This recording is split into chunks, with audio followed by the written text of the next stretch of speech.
Hey everyone, welcome back. Tonight, we're drifting back to ancient Greece, to a time when throwing a party meant something very different from what you might imagine. So go ahead and get comfortable, dim the lights, maybe adjust your pillow one more time, because we're about to explore what actually happened when wealthy Greek men decided to get together for an evening of, well, let's call it intellectual discourse. Spoiler alert, it got weird.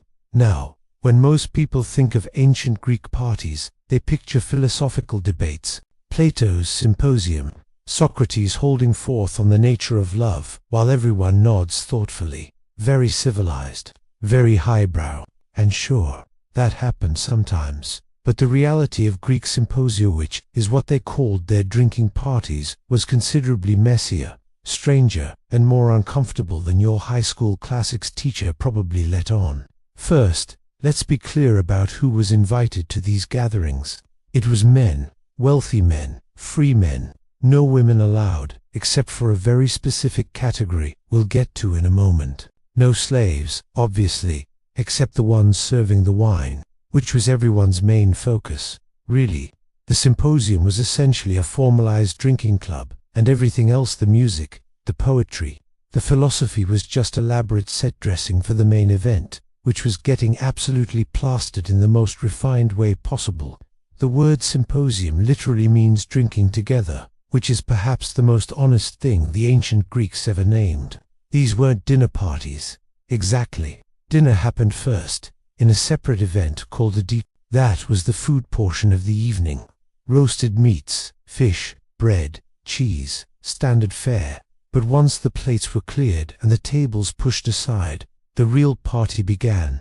And by real party, I mean organized, ritualized, socially mandated group intoxication. Here's how it worked. The men would recline on couches, arranged around the edges of a room called the andron, which means men's room, because of course it does. These couches were arranged so everyone could see everyone else, which becomes relevant later when things inevitably descended into chaos. The couches themselves were designed for reclining on your left side, propped up on your elbow, leaving your right hand free for drinking. Comfortable, debatable, but it looked very sophisticated, which was the point. Before the drinking began, there were rituals, because the Greeks couldn't just crack open a bottle and get started like normal people. First, they'd pour a libation to the gods, usually Dionysus, the god of wine, because who else would you honor at a drinking party? Then they'd sing a hymn, very respectful, very pious. Then someone, usually the host, would be elected symposiarch, which is a needlessly fancy term for the person who decides how drunk everyone is getting tonight. The symposiarch's job was to determine the ratio of wine to water. Yes, water. The Greeks mixed their wine with water, typically at a ratio of 1 part wine to 2 or 3 parts water, sometimes more water than that. Drinking unmixed wine was considered barbaric, the kind of thing Scythians did, and everyone knew Scythians were uncivilized savages who couldn't hold their liquor properly. The irony, of course, is that by the end of most symposia, the participants were behaving considerably more barbarically than any Scythian, mixed wine or not. But here's the thing about that wine-to-water ratio. It was a suggestion, a starting point. As the evening progressed, the symposiarch could adjust it, make it stronger, get everyone drunker faster. And there was social pressure to comply, because refusing to drink at the rate everyone else was drinking made you a killjoy, and nobody likes a killjoy, especially not drunk ancient Greeks. The wine itself was stored in large mixing bowls called craters, which sounds like something that should be on the surface of the moon, but was actually just a very big clay pot. Servants would dip smaller jugs into the crater and refill everyone's cups as needed, and as needed turned out to be quite frequently, because the cups were small, shallow, wide, designed for sipping, theoretically, but more often used for gulping, chugging, and occasionally throwing at other symposiasts during arguments. So there they all were, reclining on their couches, cups in hand, getting progressively more intoxicated. What did they do to entertain themselves? Well, they talked, obviously, about politics, philosophy, poetry, current events, the kind of elevated discourse you'd expect from educated aristocrats. except as the wine flowed and the evening wore on, the conversations tended to drift from the sublime to the ridiculous. Someone might start by reciting Homer, very cultured, very impressive. Then someone else would try to one-up them by reciting a longer passage from memory, except now there's slurring and forgetting lines, and it becomes a competition of who can remember the most Iliad while increasingly hammered. Someone would inevitably try to compose poetry on the spot, which is always a terrible idea when drunk, but seemed like genius at the time. They played games, drinking games, naturally. One popular game was kotobos, which involved flinging the dregs of your wine at a target across the room. The target might be a small disc balanced on a pole, or a ball floating in a larger basin of water. You'd hook your finger through the handle of your cup, swirl the remaining wine, and fling it with a flick of your wrist while calling out the name of your lover. If you hit the target, it meant your love would be reciprocated. If you missed, well, at least you'd made a mess on someone's nice floor. Kotobos was apparently incredibly popular. Incredibly. There are hundreds of vase paintings showing men playing it. Poets wrote about it. People took it seriously, or as seriously as you can take a game that involves throwing wine across a room while shouting about your crush.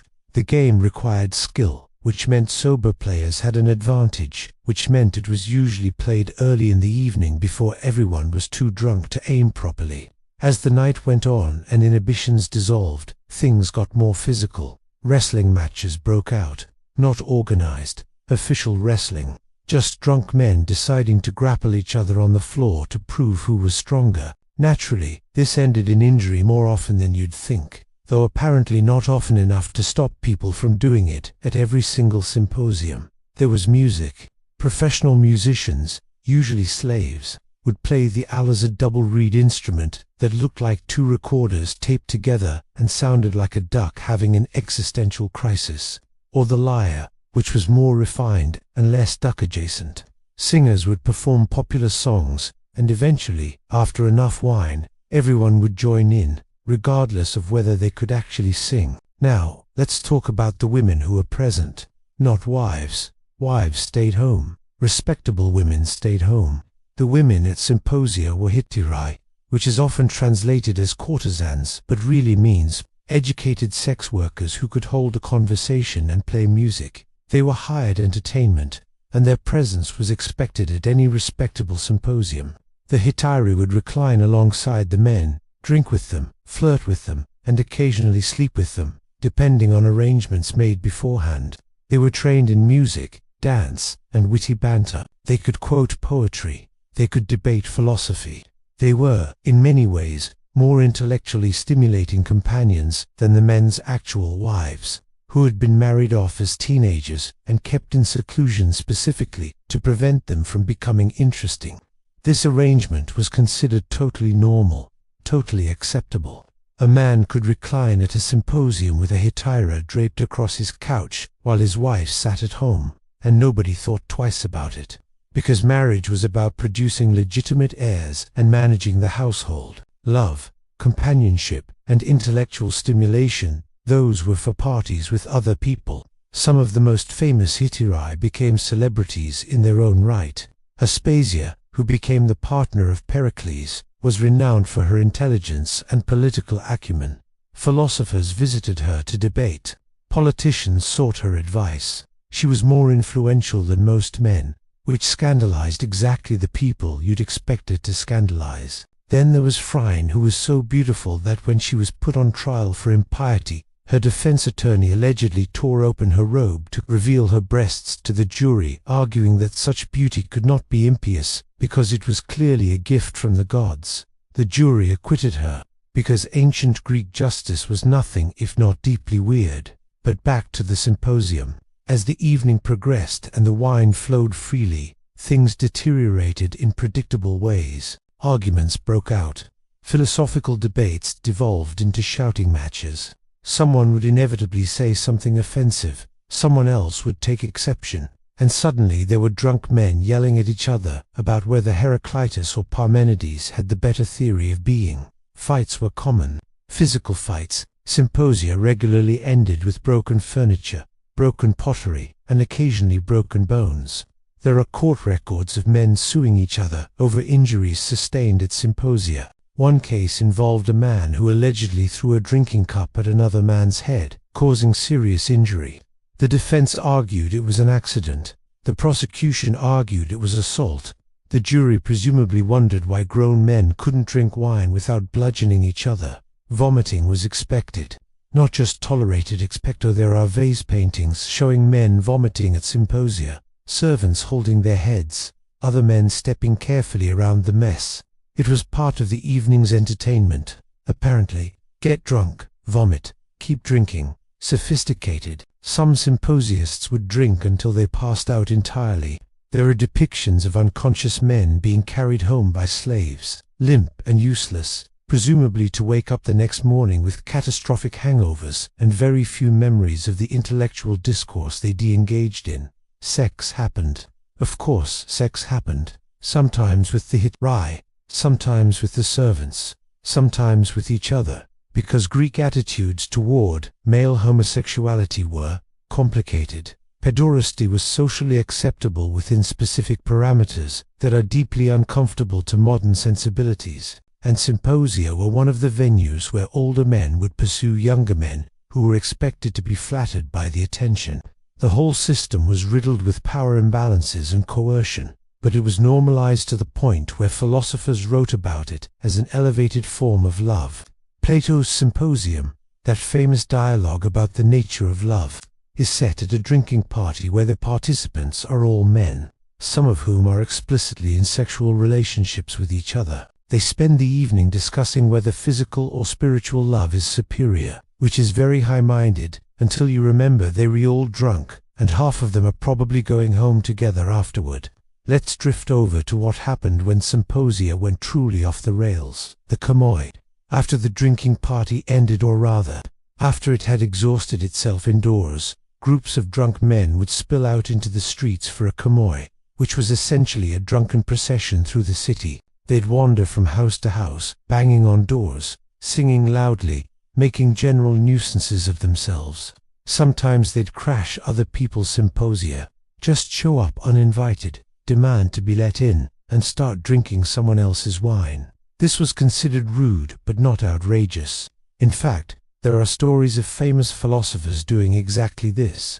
Alcibiades, the notorious Athenian general and playboy, supposedly crashed Plato's Symposium one night, drunk and crowned with ivy, and delivered a long rambling speech about how much he loved Socrates. It became one of the most famous moments in philosophical literature, because of course it did. The kamoi could turn violent. Gangs of drunk aristocrats roaming the streets, looking for trouble. They'd vandalize property, harass passers-by, pick fights with rival groups. It was hooliganism, basically, but performed by the city's elite, so it was tolerated with a kind of exasperated acceptance. Let's talk about Socrates for a moment, because Socrates had a reputation for being the most annoying symposiast in Athens, and that's saying something given the competition. According to his students, Socrates could drink anyone under the table and remain completely sober, which sounds impressive until you realize it meant he was lucid and argumentative, while everyone else was drunk and vulnerable to his relentless questioning. Picture it, you're 3 cups of wine deep, feeling philosophical, making grand statements about justice and virtue, and here comes Socrates, stone-cold sober, asking you to define your terms. What do you mean by good? He'd ask, all innocent, and you'd try to answer, but your tongue is thick and your thoughts are fuzzy, and Socrates is picking apart your argument with surgical precision, while you're just trying to remember what point you were making.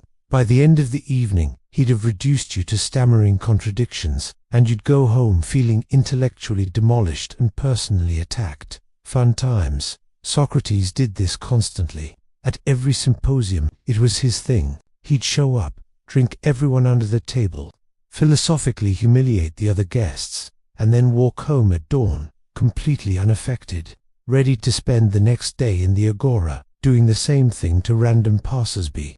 No wonder they eventually made him drink hemlock. The man was insufferable. But Socrates wasn't the only philosopher making symposia weird. Diogenes the Cynic, lived in a barrel, and urinated on people who annoyed him. Supposedly attended symposia just to mock the other guests for their pretensions. He'd sit there while everyone reclined on their fancy couches, and he'd point out how ridiculous they all looked, getting drunk and pretending to be cultured. When someone would recite poetry, Diogenes would fart loudly. When someone would make a grand philosophical statement, Diogenes would ask why. If they were so wise, they needed servants to pour their wine. He was the ancient world's premier party killer, and he seemed to genuinely enjoy ruining everyone's evening. There's a story, possibly apocryphal, but who cares, that Diogenes once attended a symposium at Plato's house. Plato, trying to be a gracious host, had arranged everything beautifully. Expensive couches, good wine, thoughtful conversation topics prepared in advance. Very civilized, very platonic. Diogenes arrived and immediately started walking on the couches with muddy feet, announcing that he was trampling on Plato's pride. Plato, demonstrating remarkable restraint, replied, "Yes," with another form of pride, which is a pretty solid comeback, honestly. But Diogenes wasn't finished. He spent the rest of the evening contradicting everything Plato said, mocking his theory of forms, and generally being the worst guest imaginable. And yet people kept inviting philosophers to symposia, possibly because having a famous thinker at your party was a status symbol, even if that thinker spent the entire evening making everyone feel stupid or uncomfortable. It was worth it for the bragging rights. Plato himself wrote extensively about symposia, which is how we know so much about them. His dialogue Symposium is set at a drinking party hosted by a playwright named Agathon, who'd just won a prestigious award and wanted to celebrate. The guests agreed to spend the evening giving speeches about love, each trying to outdo the others in eloquence and insight. It starts hydrated. Phaedrus speaks about love as the oldest of the gods. Pausanias distinguishes between common and heavenly love. Eryximachus, a physician, discusses love in terms of bodily harmony. It's all very intellectual and impressive. Then Aristophanes, the comic playwright, tells a myth about how humans were originally spherical creatures with 4 arms, 4 legs, and 2 faces. We were so powerful that the gods felt threatened and split us in half, and now we spend our lives searching for our other half. It's weird, it's charming. It's Aristophanes being Aristophanes. Socrates speaks last, as usual, and delivers a speech he claims to have learned from a priestess named Diotima. He describes love as a ladder, starting with physical attraction and ascending to the love of abstract beauty and truth. It's the most famous speech in the dialogue, and it's also the most sober and philosophical, which makes sense because Socrates couldn't just give a normal speech about love like everyone else. Then, just as the dialogue is winding down, Alcibiades crashes the party. He's drunk, crowned with violets and ivy, accompanied by a flute girl.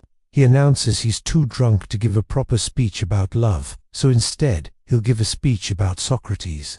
And what follows is a rambling, affectionate, slightly bitter account of how Socrates seduced him intellectually, but refused to sleep with him. It's messy, it's personal. It's exactly the kind of thing that probably happened at real symposia all the time, but rarely got written down because it wasn't high-minded enough. Plato includes it because it's dramatic and reveals character, but also possibly because it really happened and was too good not to include. The whole dialogue ends with everyone except Socrates passing out drunk. Socrates, naturally, stays up talking until dawn, then goes about his day as if he hadn't spent the entire night drinking and philosophizing, because that's what Socrates did. Let's drift now to the various ways symposia could go catastrophically wrong, beyond the routine vomiting and fighting. There was poisoning, for instance. Symposia were excellent opportunities to poison someone, because everyone was drinking from the same crater. And if you could slip something into a specific cup, or bribe a servant to do it, you could kill a rival and make it look like he'd just drunk too much. This happened, not constantly, but enough that people worried about it. The most famous poisoning in Greek history happened at a symposium, sort of. Socrates' execution by hemlock was technically a state-mandated suicide, but he drank the poison surrounded by his friends and students, and they spent his final hours in philosophical discussion. It was essentially a very depressing symposium, one where the guest of honor knew he wasn't going home afterward. Then there was the Symposium of Xenophon, a different symposium written by a different author, which describes a party that went sideways when an entertainer performed an erotic mime that was so graphic it aroused all the guests, who then rushed home to have sex with their wives, which sounds made up, but Xenophon insisted it happened. Maybe it did. Greek entertainment standards were different. Symposia were also politically dangerous.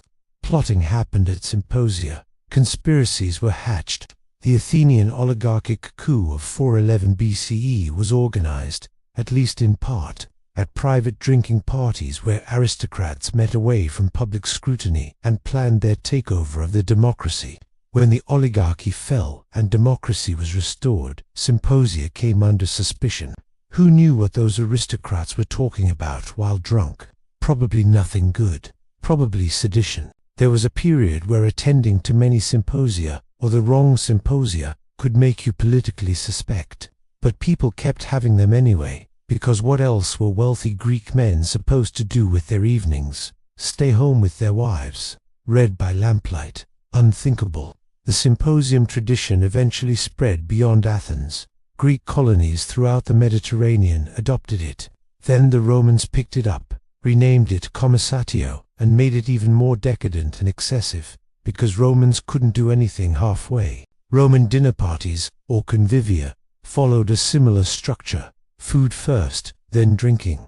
But the Romans added courses. So many courses. Dormice stuffed with pork, flamingo tongues, dishes designed more for spectacle than taste. Then they'd vomit deliberately so they could keep eating, which the Greeks found disgusting, but the Romans considered efficient.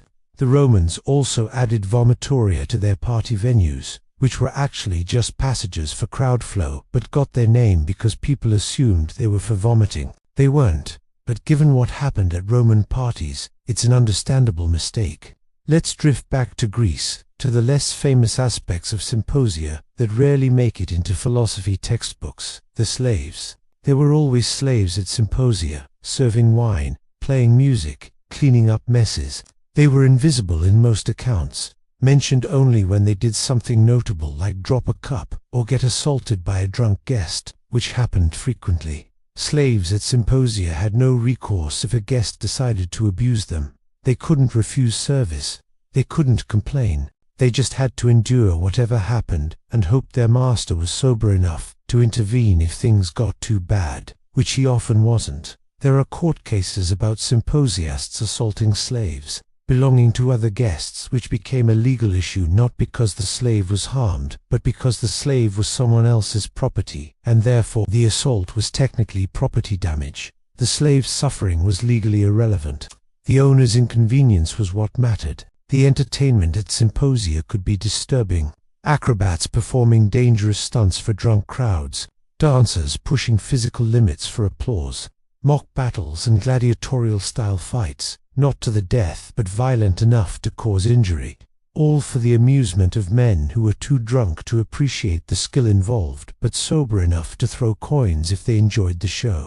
There were also, occasionally, animals at symposia, exotic animals, brought in to impress guests, monkeys performing tricks, trained birds, sometimes larger animals like leopards or bears, which seems like a catastrophically bad idea when everyone's drunk, but apparently rich Greeks loved living dangerously. One wealthy Athenian reportedly kept a tame lion that he'd bring out at parties, just a lion, wandering around while everyone drank. The lion was supposedly very well trained and had never hurt anyone, which I'm sure was very reassuring right up until the moment it did. Then there's the uncomfortable reality of pederasty, which we touched on earlier but deserves more attention because it was central to symposium culture in ways that are genuinely disturbing by modern standards. The ancient Greek model of acceptable same-sex relationships involved an older man, the Erastes, and a younger man, or teenage boy, the Erymenos. The older man was supposed to pursue the younger one, court him, give him gifts, teach him about philosophy and public life. In return, the younger man was supposed to be grateful and receptive.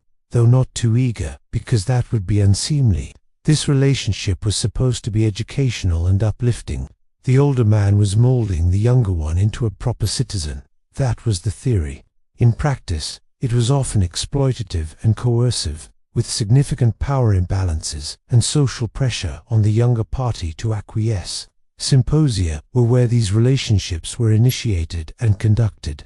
An older man would see a beautiful youth at a party and begin his pursuit. He'd recite poetry in the boy's honor. He'd give speeches about the nature of love. He'd send gifts the next day, and everyone would watch this courtship unfold, judging whether it was being conducted properly according to social norms. The youth was expected to resist, but not too much, to seem interested, but not desperate, to eventually accept the older man's advances, but only after sufficient persuasion. It was a ritualized dance with precise steps, and stepping wrong could ruin your reputation. Modern scholars debate how common these relationships actually were versus how much they existed as an idealized literary tradition, but there are enough references in court speeches, plays, and philosophical dialogues to suggest they were real and relatively common, at least among the aristocracy. Some of these relationships were probably genuine, affectionate, and consensual within the context of the time.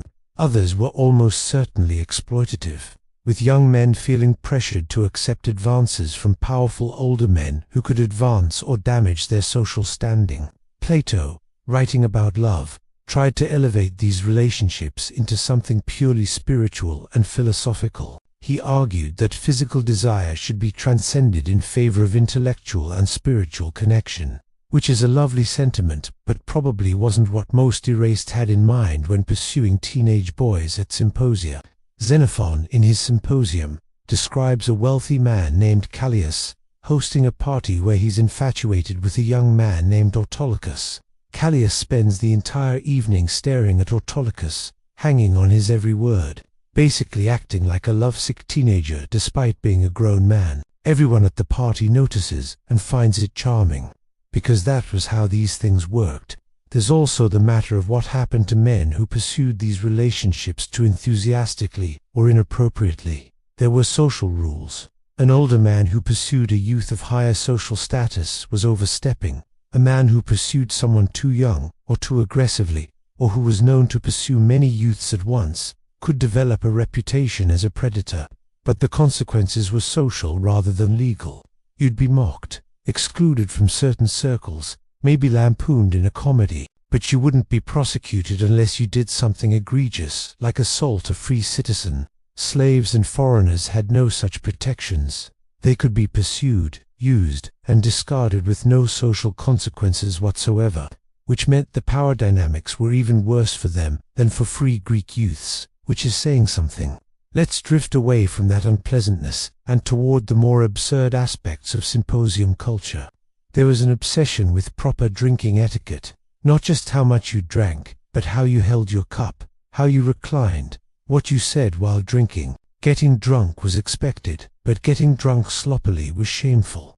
You were supposed to maintain a veneer of sophistication, even while thoroughly intoxicated. Men practiced their reclining positions. They de-arranged themselves on couches in ways that looked effortless but were actually carefully calculated to show off their physiques and make them look more attractive. There are vase paintings showing men reclining in identical poses, left arm crooked, right arm extended, head tilted just so. It was the ancient equivalent of finding your best angle for a selfie. The conversations at symposia were supposed to be witty and intelligent, even after multiple cups of wine. You were expected to quote poetry from memory, make clever jokes, engage in wordplay. Saying something stupid or failing to understand a reference could damage your reputation. So everyone was performing, constantly, trying to seem smarter and more cultured than they actually were. This led to a lot of pretentiousness. Men would memorize long passages of Homer just to recite them at parties. They'd practiced clever responses to common philosophical questions. They'd develop signature jokes and anecdotes that they'd trot out at every symposium, hoping someone would laugh. And people did laugh, mostly because everyone else was also drunk and performing. and it was in everyone's interest to maintain the fiction that they were all terrifically clever and sophisticated, even when they obviously weren't. There was also intense competition over who could throw the best symposium. Hosts would try to outdo each other with more expensive wine, better food during the deep noon, more talented musicians, more beautiful hierarchies. It became a status arms race, with each symposium trying to be more impressive than the last. This competition extended to the entertainment. Hosts would hire acrobats, dancers, actors. They'd commission original poetry or music composed specifically for the event. They'd bring in novelties, exotic foods, rare wines, unusual performers, anything to make their symposium memorable and cement their reputation as a generous host. Some hosts went overboard. There are stories of symposia that bankrupted their hosts because they spent so much trying to impress their guests, which seems absurd, but people's social standing depended on these displays of wealth and generosity. A poorly received symposium could damage your reputation and political prospects.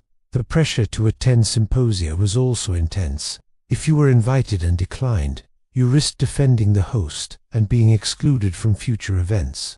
And if you weren't invited at all, that was a clear signal that you weren't important enough to matter. So men would attend symposia even when they didn't want to, drinking with people they didn't like, having conversations they didn't care about, all to maintain their social position. This created a culture of obligation and reciprocity.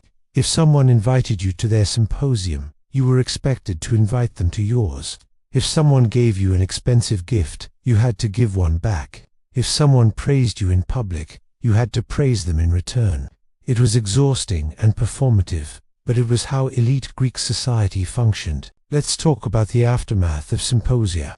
The hangovers, obviously, which must have been spectacular given the amount of wine consumed and the lack of modern hangover remedies. Ancient Greeks didn't have ibuprofen or electrolyte drinks. They had cabbage. Eating cabbage was supposedly a hangover cure. Whether this actually worked, or whether hungover Greeks just really wanted to believe it worked, is an open question. There was also the embarrassment of remembering what you'd said and done while drunk. In a society where reputation mattered enormously, making a fool of yourself at a symposium could have lasting consequences. You might have insulted someone important, revealed a secret, made an unwanted advance, or simply said something stupid that everyone would remember and repeat. Some men tried to mitigate this by staying relatively sober, nursing their wine, participating in the rituals without going overboard. But this strategy had its own risks. If you didn't drink enough, you seemed uptight and antisocial. If you didn't get drunk with everyone else, they'd wonder what you were hiding or whether you thought you were too good for them. It was a delicate balance, and most men handled it badly, at least some of the time, which is why we have so many court cases involving symposium-related offenses: assault, property damage, slander, theft, all of it fueled by wine and poor judgment. There were also the physical consequences beyond hangovers: injuries from fights or accidents, illnesses from overindulgence, long-term health problems from years of regular heavy drinking. Ancient Greeks didn't understand liver disease or alcohol addiction, but they certainly experienced them. Some men became known for their drinking. They'd be the person who was always drunk, always causing problems, always needing to be carried home. This could be a source of amusement or concern depending on who you were and who you knew. If you were rich and well-connected, your drinking problem might be overlooked or excused. If you weren't, it could ruin you. There are tragic stories of men who destroyed their lives through symposium culture, who drank themselves to death, or got into debt trying to host impressive parties, or made enemies through drunken behavior and ended up ostracized or worse. But these stories are rare in the sources, probably because they weren't considered worthy of recording. Success was worth writing about. Failure was embarrassing. Let's drift back to the rituals and games that structured symposia, because there were more of these than you might think. The drinking itself followed patterns. After the initial libation in hymn, the symposiarch would announce the first round of toasts. These were formal. Everyone would drink at the same time, to the same person or god. Then there'd be a second round, and a third, each round getting progressively less formal and more chaotic. Between rounds, there'd be entertainment or games, kotabos, which we mentioned earlier, riddles, which were extremely popular. Someone would pose a riddle, and everyone else would try to solve it. The person who solved it first would win a prize, usually a garland, or the next choice of wine. The person who couldn't solve it might face a penalty, like having to drink from a special penalty cup, or wear a silly hat. These riddles could be genuinely clever or absolutely terrible, depending on who was asking them and how drunk they were. Some were wordplay based on Greek grammar and poetry, which means they're completely impenetrable to modern readers, but presumably made sense to drunk ancient Greeks. There were also singing competitions. Someone would start singing a song, usually a well-known one, and stop at a certain point. The next person had to pick up exactly where they left off and continue. If you didn't know the next line, you had to drink. This game required both musical knowledge and good memory, which became progressively harder as more wine was consumed. Some symposia featured hired entertainers who would perform between drinking rounds. Dancers were common, both male and female, though the female dancers were usually slaves or hit. They'd perform elaborate routines, sometimes acrobatic, sometimes erotic, depending on what the host had requested and what the guests wanted to see. Musicians, as mentioned before, were essential.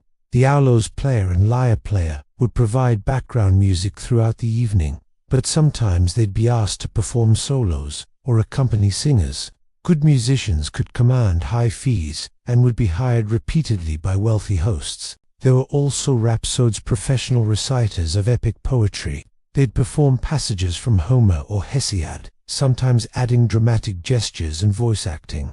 This was considered high-class entertainment, much more sophisticated than mere acrobatics or dancing, though whether drunk symposiasts actually appreciated the finer points of Homeric recitation is questionable.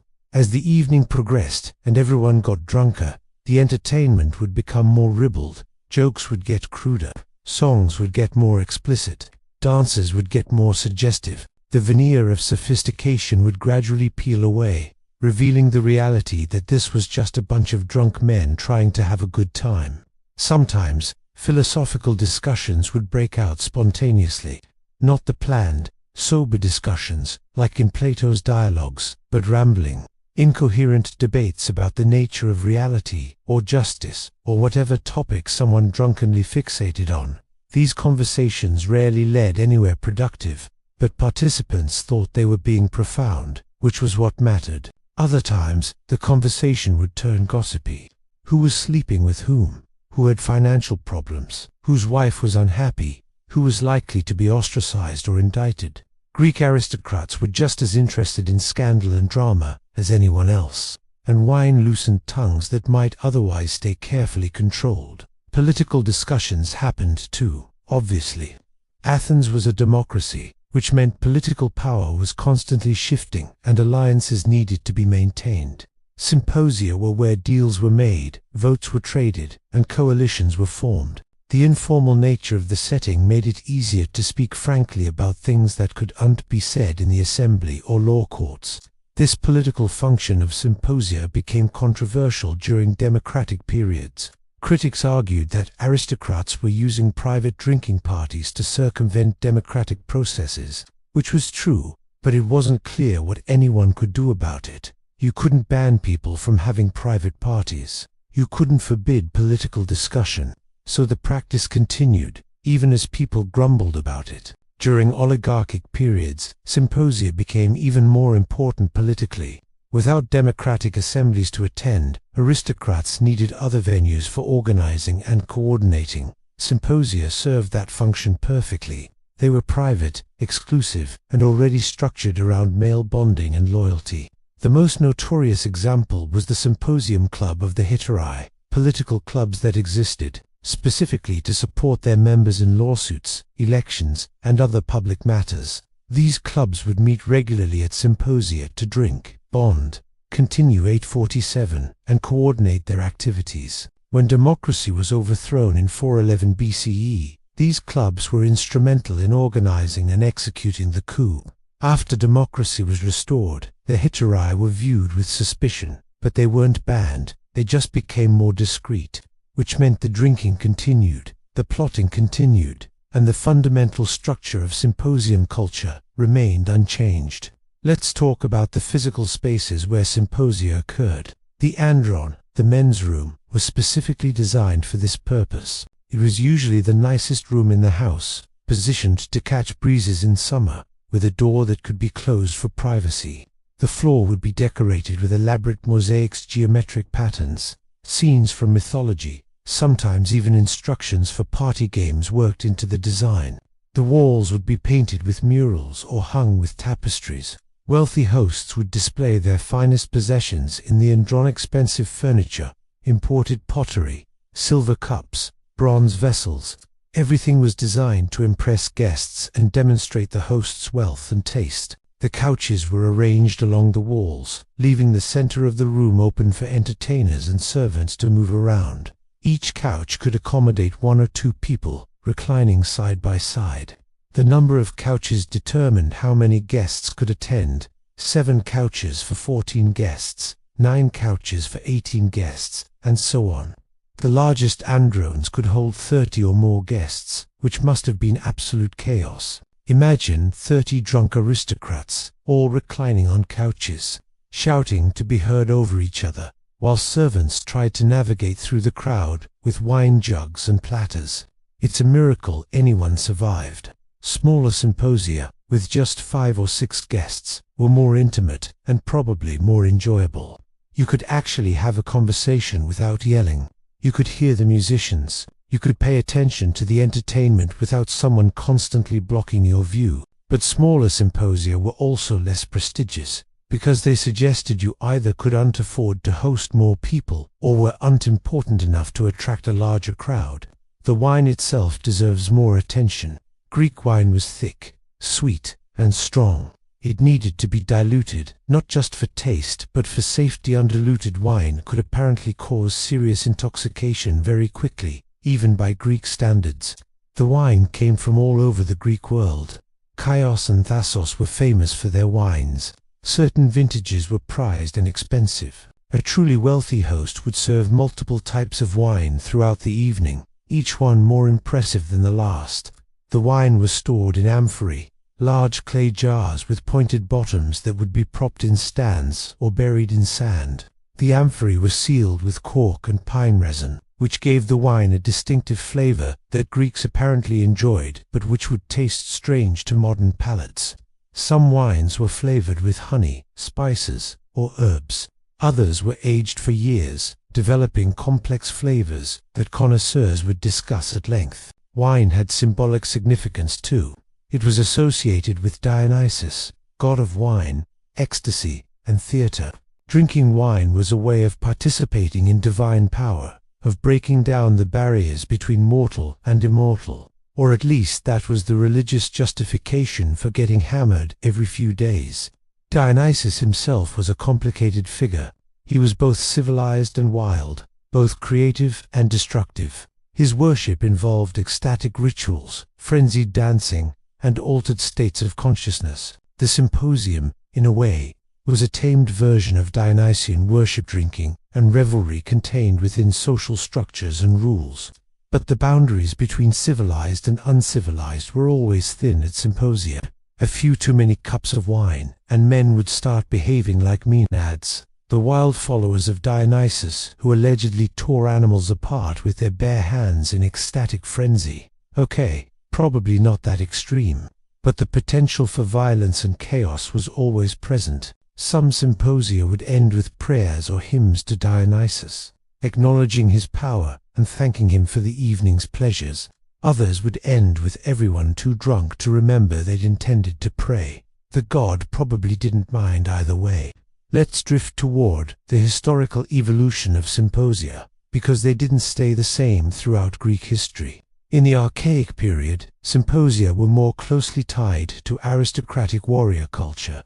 They were where men bonded before going to war together, where they sang paeans and practiced martial values. The drinking was part of building camaraderie and loyalty among fighting men. As Greek society became more urbanized and complex, symposia evolved too. They became more about intellectual performance and social competition than warrior bonding. Philosophy, poetry, and rhetoric became more important than physical prowess, though fighting still broke out, obviously, because some things never change. In the classical period, during Athens' democratic height, symposia were caught between tradition and political reality. Aristocrats wanted to maintain their exclusive drinking clubs, but democracy meant they had to be more careful about what they said and did. The result was a kind of double life, publicly democratic, privately oligarchic. The Peloponnesian War changed things. The long conflict drained Athens' resources and killed many of its citizens. Symposia continued, but they took on a darker tone. The drinking became heavier. The politics became more desperate. The sense of civilized refinement gave way to something more frantic and exhausted. After Athens' defeat, symposia became spaces of nostalgia. Men would gather to remember the glory days, when Athens was powerful and democracy was strong. They'd sing old songs, recite old poetry, and drink to forget the present. The symposium tradition continued, but it was haunted by loss. In the Hellenistic period, after Alexander's conquests spread Greek culture across the Mediterranean, symposia were adopted by non-Greeks. Macedonians, Egyptians, Persians all took up the Greek practice of ritualized drinking parties, but they adapted it to their own cultures, adding local wines, different foods, new forms of entertainment. The Romans, as mentioned earlier, eventually absorbed the symposium tradition entirely, transforming it into their own convivia. By then, the original Greek form had evolved almost beyond recognition, but the basic structure remained: men gathering to drink, talk, and bond away from the public eye. We should talk more about the women who weren't at symposia, the wives who stayed home while their husbands drank and flirted, and potentially slept with hetairai and other men. Greek marriage was not romantic, it was practical. Fathers arranged marriages for their daughters, usually to men twice their age or more. The bride might be 13 or 14, married to a man in his 30s. She'd move into his house, knowing almost nothing about him, expected to produce legitimate heirs and manage the household. These wives had virtually no freedom. They couldn't leave the house without permission and a chaperone. They couldn't attend symposia or really any mixed-gender social events. They couldn't participate in politics or business. Their lives revolved around domestic labor, childcare, and prayer. Meanwhile, their husbands were at symposia several nights a week, drinking with friends, reclining with hetairai, having intellectual and emotional experiences their wives would never share. The marriage was purely functional. Love, companionship, intellectual stimulation, those happened elsewhere, with other people. Some wives must have resented this. There are hints in Greek literature of unhappy marriages, of wives who felt abandoned or disrespected, but they had no recourse. Divorce was possible but difficult, and a divorced woman had few options. She'd likely return to her father's house, a burden and an embarrassment. The hetairai, by contrast, had more freedom despite their precarious social position. They could attend symposia, engage in intellectual conversation, form relationships with multiple men. They weren't respectable, exactly, but they were visible and active in ways respectable women weren't. Some hetairai became wealthy and influential. They owned property, managed their own finances, and wielded social power through their relationships with important men. It was a strange inversion. The fallen women had more autonomy than the virtuous wives, but hetairai were also vulnerable. They had no legal protections. If a client assaulted them, they had no recourse. If they became pregnant, they were solely responsible for the child. If they aged and lost their looks, they might end up destitute. The freedom came at a cost. There were also female slaves at symposia, and their experiences were presumably even worse. They had no choice about whether to attend, what to do, or whom to interact with. They were property, subject to whatever their masters or their masters' guests demanded. Some probably experienced sexual violence regularly. The sources don't dwell on this because, from the perspective of ancient Greek men, it wasn't noteworthy. The absence of respectable women from symposia created a distorted social world. Men bonded with each other, and with hetairai, but remained largely strangers to their wives. Marriages were hollow. Emotional intimacy happened elsewhere.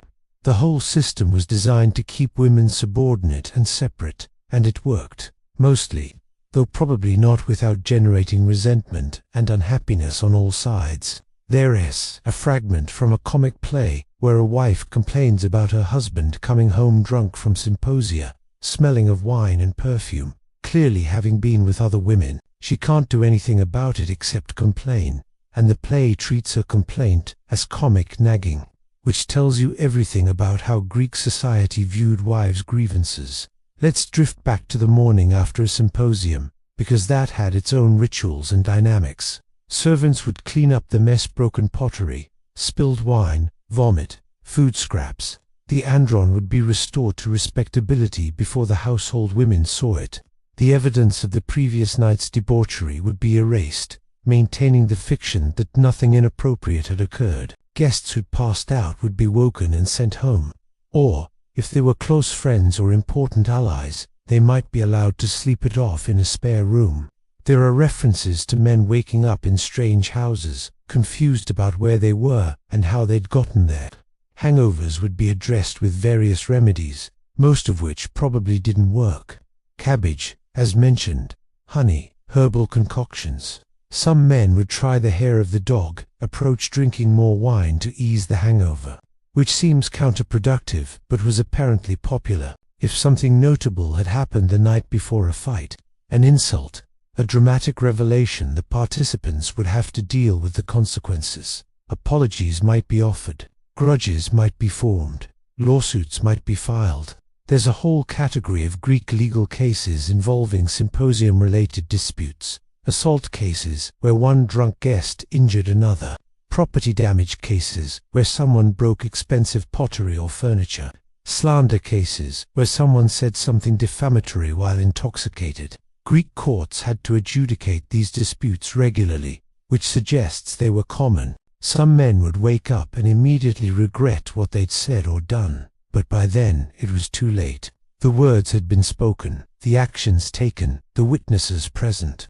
You could apologize, but you couldn't unsay things. And in a society where reputation mattered so much, even a single night's mistake could have lasting consequences. Other men would wake up and feel fine about everything. They'd had a good time, deepened friendships, enjoyed themselves. They'd look forward to the next symposium. This was what life was supposed to be: drinking with friends, engaging in witty conversation, feeling sophisticated and cultured. The dichotomy between these two experiences, regret versus satisfaction, probably depended on personality, constitution, and what exactly had happened. But both were common enough that the symposium tradition continued for centuries, despite the obvious downsides. There's something almost modern about the whole thing: the social pressure to drink, the performance of sophistication, the morning after regrets, the way alcohol revealed and exacerbated existing tensions and insecurities.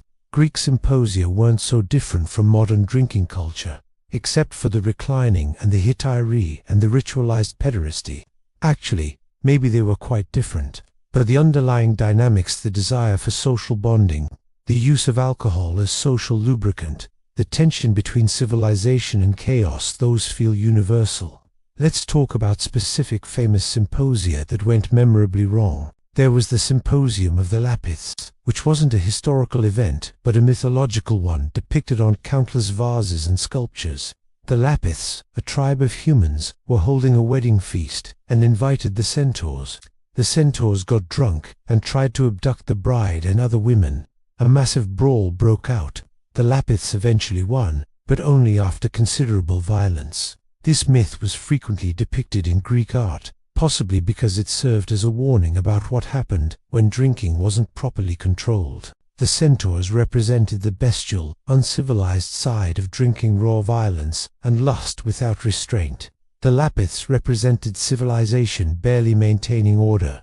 The battle between them was the eternal struggle between civilization and chaos that every symposium embodied. Then there were real historical symposia that ended badly. Alexander the Great, during his campaigns, held symposia regularly with his commanders. These were partly military planning sessions, partly drinking parties. At one symposium in Samarkand, Alexander got into an argument with his friend Cletus. Both were drunk. The argument escalated. Alexander grabbed a spear and killed Cletus on the spot. He immediately regretted it. He was reportedly inconsolable, overcome with guilt and grief, but Cletus was still dead, killed at a drinking party over a drunken argument. Alexander's other friends had to basically stage an intervention to keep him from harming himself in his guilt. This incident became famous not because it was unique, but because it involved Alexander. How many other men died at symposia in drunken fights, their deaths unrecorded because they weren't famous? Probably many. There was also the symposium where the poet Cratinus, known for his heavy drinking, was challenged by his rivals to prove he could still write great comedy despite being a drunk. He wrote a play called The Wine Flask, in which he personified himself as married to comedy but having an affair with drunkenness. The play won first prize at the dramatic competitions, proving that sometimes the best response to criticism is to lean into it completely. Or the various symposia attended by Alcibiades, who was notorious for his outrageous behavior. He'd show up uninvited, crowned with flowers, already drunk. He'd hijack the conversation, seduce other men's boyfriends, say scandalous things about politicians and generals. He was apparently charming enough that people forgave him, mostly, though he made plenty of enemies. Alcibiades' whole career was basically a series of symposium-related scandals. He was accused of defacing religious statues while drunk. He was accused of performing mock religious rituals at private parties. He was eventually exiled, partly because of his symposium behavior, though he kept attending symposia in exile, because some habits are hard to break. Let's drift toward what philosophers actually thought about symposia, since many of them participated while also being deeply ambivalent about the whole institution. Plato, despite writing famous dialogues set at symposia, was suspicious of drinking culture. He thought wine made people irrational and led them away from truth. In his ideal city, described in the Republic, there would be strict limits on drinking. Young men wouldn't be allowed wine at all until age 30. Older men could drink, but only in moderation and under supervision. This was the most Plato thing imaginable. Take something people enjoy, analyze it philosophically, conclude it's problematic, propose strict regulations. To be fair, he had a point. Drunk people are irrational. Symposia did lead to violence and bad decisions, but his solution essentially banning fun was never going to be popular. Aristotle took a more moderate view. He thought symposia could be beneficial for friendship and virtue, as long as participants practiced moderation. The key was self-control.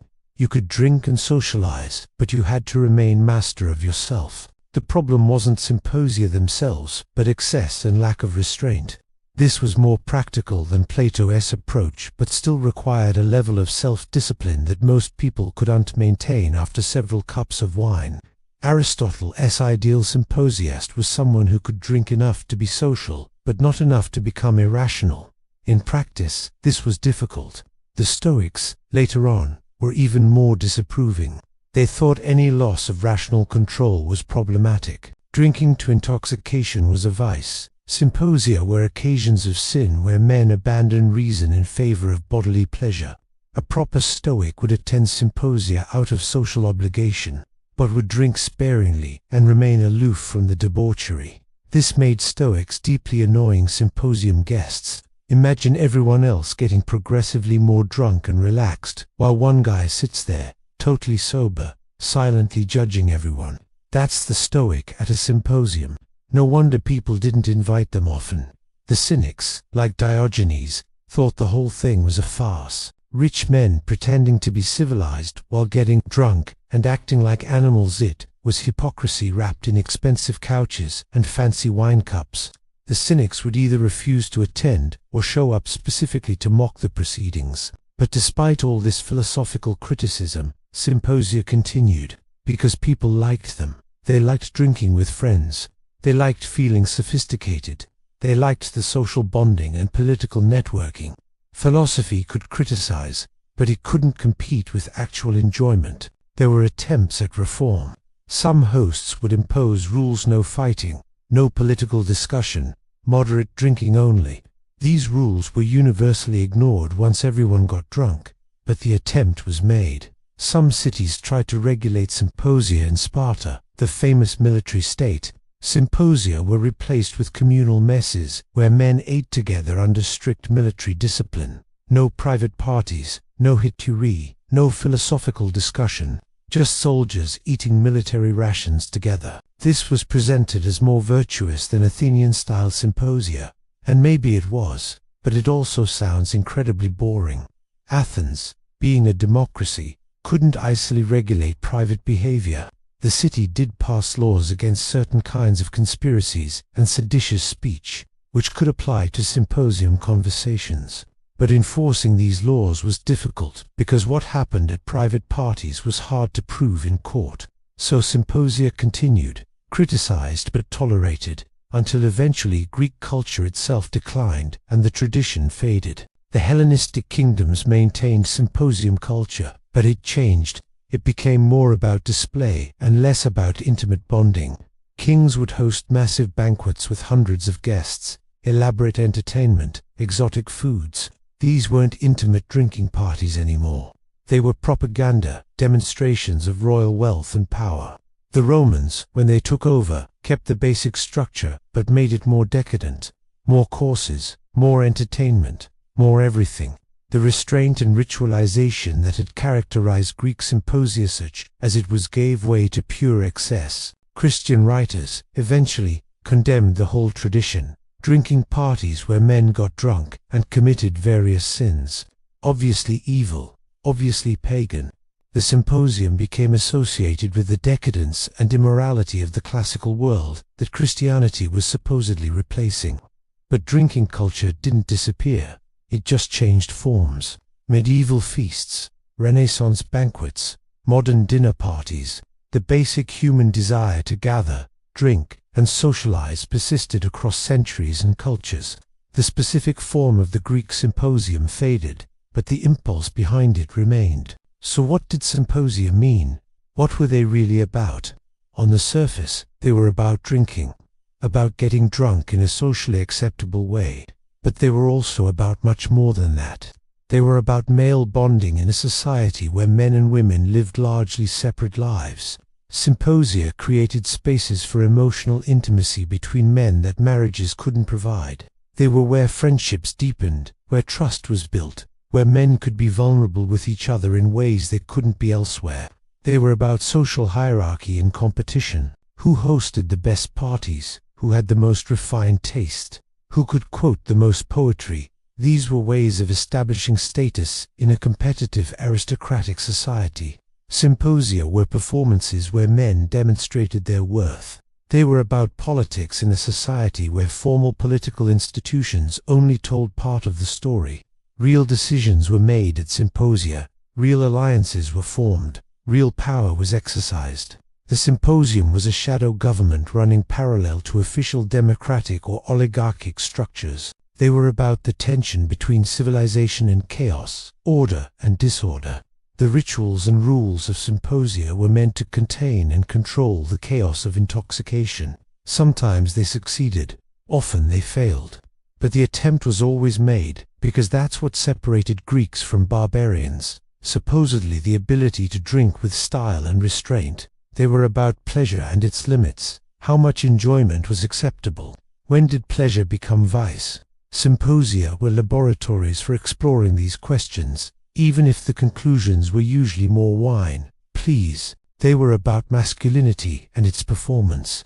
What did it mean to be a proper Greek man? Symposia provided one answer: to recline gracefully, drink moderately but not too moderately, speak wittily, maintain your composure, compete successfully with other men. Whether anyone actually achieved this ideal is questionable, but the striving was constant. They were about escaping the constraints of daily life. At a symposium, men could say things they couldn't say elsewhere. They could express emotions that would be inappropriate in public. They could experiment with different identities and relationships. The wine and the privacy gave them freedom they didn't have elsewhere. They were about cultural identity. Symposia were distinctly Greek. a marker of Greekness that distinguished them from barbarians. Other cultures had feasts and celebrations, but only Greeks had symposia, or so Greeks believed. Participating in symposium culture was part of being Greek, and they were about continuity with the past. Men at symposia would recite Homer, sing ancient songs, discuss mythological events. They were connecting themselves to tradition, to a glorious past that validated their present. The symposium was a link across generations, a ritual passed down from fathers to sons. All of this coexisted with the reality that symposia were often chaotic, drunken disasters where men fought, vomited, and made terrible decisions. The gap between the ideal and the reality was enormous. But the ideal persisted because people needed it. They needed to believe they were part of something elevated and refined, even when they obviously weren't. Let's drift toward the end now, because we've been wandering through ancient Greece for a while, and you're probably feeling drowsy, which is exactly the point. The last thing worth mentioning is how symposia shaped Greek culture more broadly. So much of Greek literature was produced for or about symposia. Lyric poetry was meant to be performed at drinking parties. Philosophical dialogues were set at symposia. Vase paintings depicted symposium scenes constantly. The symposium was a cultural engine, generating art, literature, philosophy, and politics. It was where ideas were tested, where reputations were made or destroyed, where culture was created and transmitted. But it was also deeply flawed, built on exclusion and exploitation. Slaves served, women were excluded, young men were pressured. The whole institution rested on inequalities that we now recognize as unjust. Modern readers looking back at symposia often feel conflicted. The intellectual discourse and cultural production seem valuable. The philosophy that emerged from these gatherings shaped Western thought for millennia. But the gender dynamics, the pederasty, the slavery, these are impossible to ignore or excuse. Maybe the lesson is that culture is always complicated, that beautiful things can emerge from flawed systems, that people can be thoughtful about some things and blind about others, that history is messy and contradictory and doesn't fit into neat moral categories. Or maybe the lesson is simpler. People like drinking with friends, even when it's a bad idea, even when it leads to problems, even when philosophers tell them to stop. This is universal. This is human. The ancient Greeks dressed it up with rituals and poetry and philosophy. They made it elaborate and sophisticated and meaningful. But underneath, it was still just people drinking wine and trying to connect with each other, trying to feel less alone, trying to have a good time. 2,000 years later, people are still doing the same thing. The couches are different. The wine is different. The rules are different, but the impulse is the same. So here we are, at the end of our drift through ancient Greek drinking culture. The symposia continue in memory, preserved in dialogues and vase paintings and fragments of poetry. The voices of those long-dead men still echo faintly, reciting Homer, making jokes, arguing about justice, calling for more wine. And somewhere, in some andron long turned to dust, a servant is sweeping up broken pottery. A heteraire is gathering her things to leave. A host is calculating whether the evening was a social success. Another symposium is ending. Another dawn is breaking. The wind-dark sea stretches beyond the city walls. The sun rises over Athens. And somewhere, someone is waking up with a terrible hangover, wondering what they said last night and whether they'll be invited to the next symposium. Some things never change. Sleep well. Let's drift now into the kitchens of the ancient world. Go ahead and settle in a bit deeper. Adjust that pillow, because we're about to explore what people actually ate, how they prepared it, and why ancient cooking was considerably more labor-intensive and less appetizing than you might imagine. When we think about ancient food, we tend to romanticize it. Fresh ingredients, simple preparations, honest, wholesome meals. And sure, some of that was true.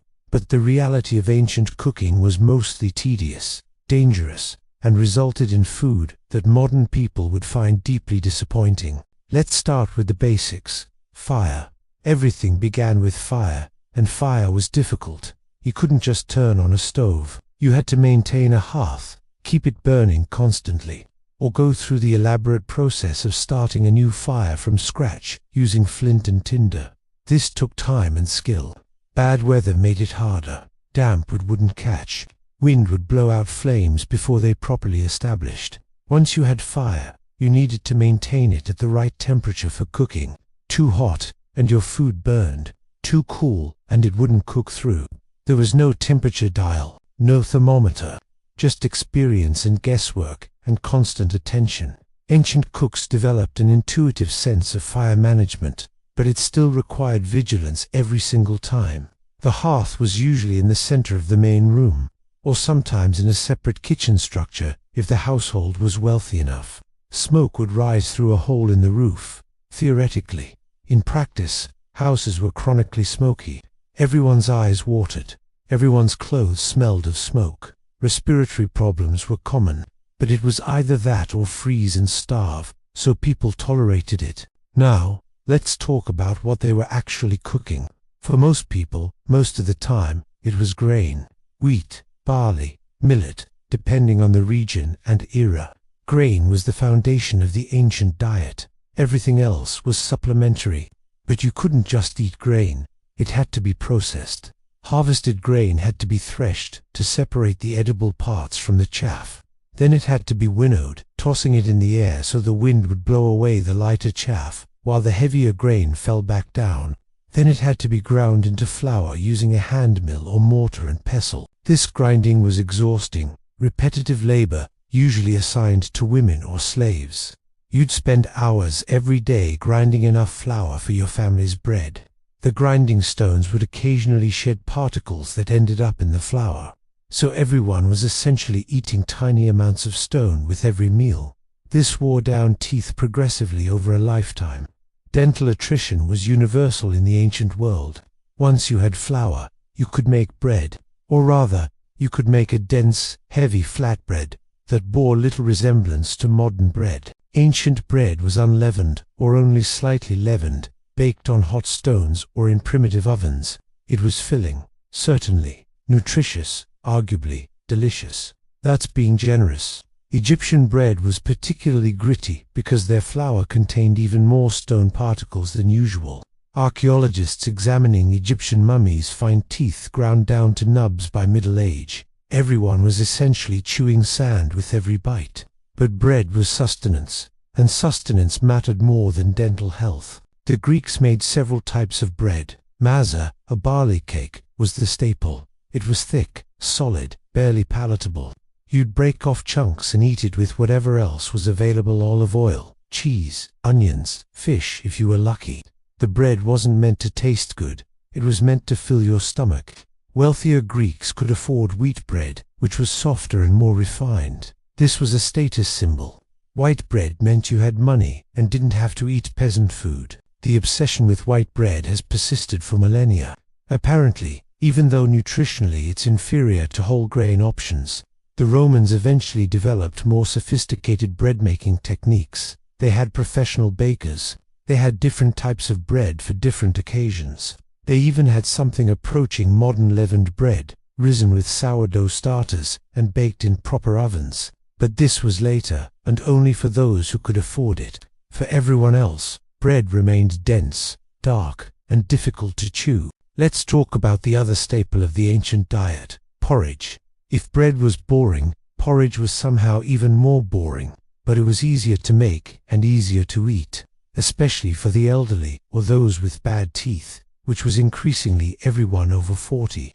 You'd boil grain in water or milk if you had milk, which was rare for most people, and stir it constantly until it thickened into a grey, glutinous mass. This was breakfast, lunch, and dinner for vast numbers of ancient people. Sometimes you'd add honey if you had it, sometimes herbs, sometimes nothing at all, just grain and water, because that's what you had. Roman soldiers ate a lot of porridge. Legionaries carried grain rations and would cook porridge over their campfires every night. It wasn't exciting, but it was efficient. You could feed an entire army on porridge as long as you had enough grain and water, which the Romans usually did because their logistics were actually impressive. The infamous bread in circuses that kept the Roman masses content wasn't fancy bread. It was the grain dole, free wheat distributed to Roman citizens so they could make their own bland filling, porridge and bread. This wasn't generosity, it was riot prevention. Hungry people revolt. Full people complain but remain manageable. Now let's drift to vegetables, which most ancient people ate daily but which were considerably less appealing than modern vegetables.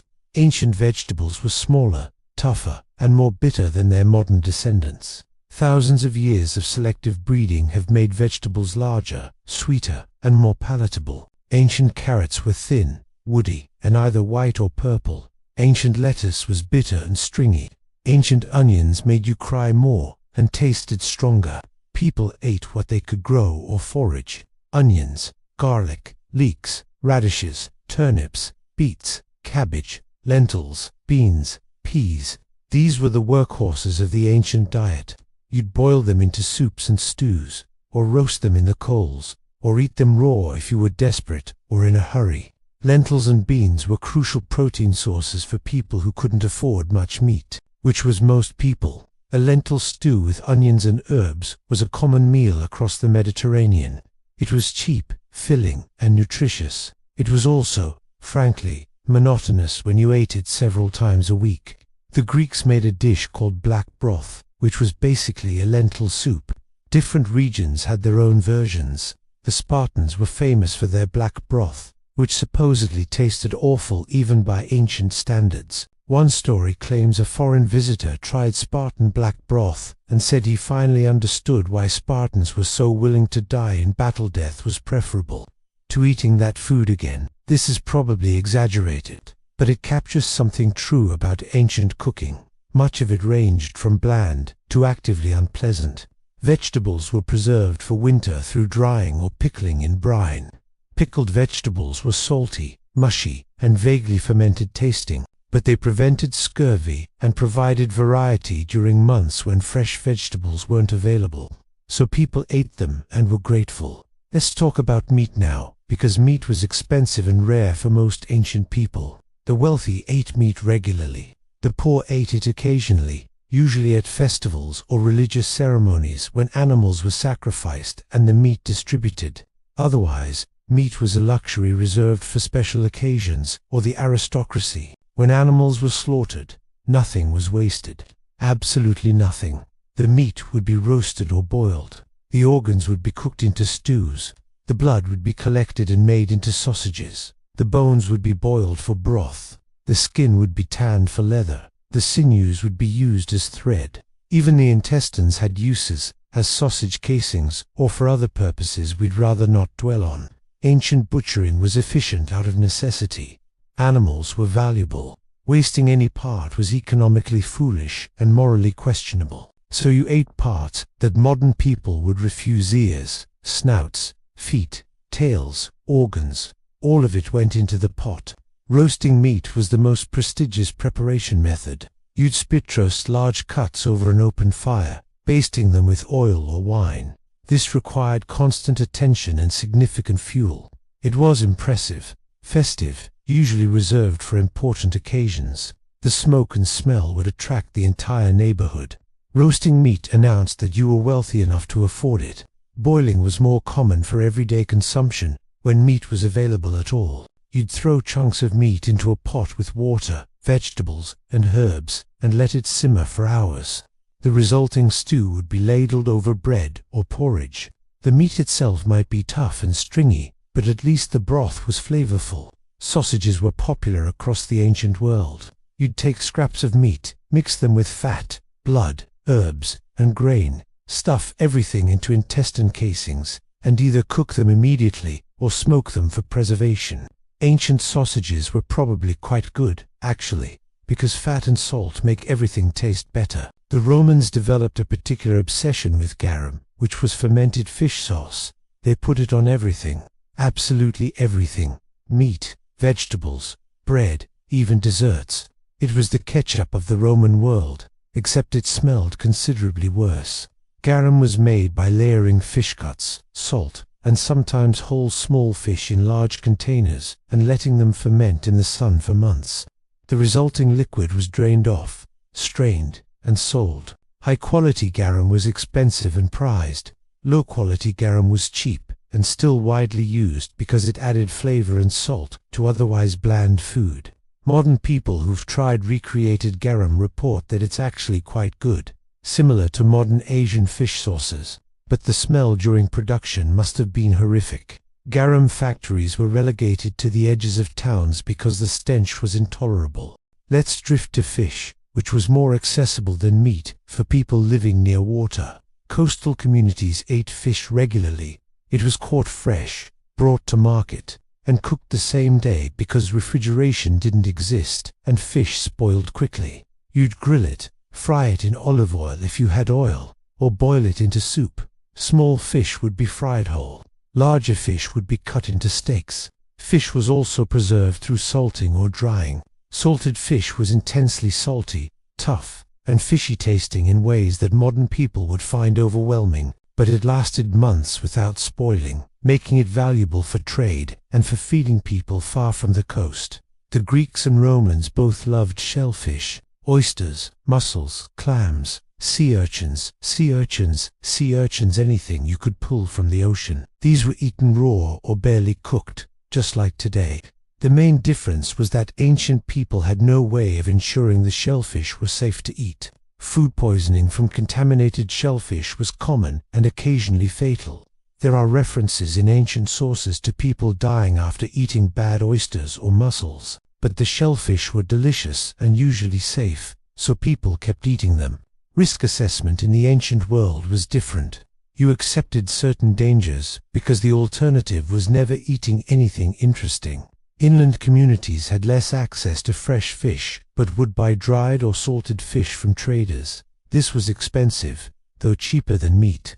A working-class family might buy salted fish once a week as a treat or protein supplement. Poultry was somewhere between fish and meat in terms of accessibility. Chickens were kept for eggs primarily, but old hens that stopped laying would be killed and eaten.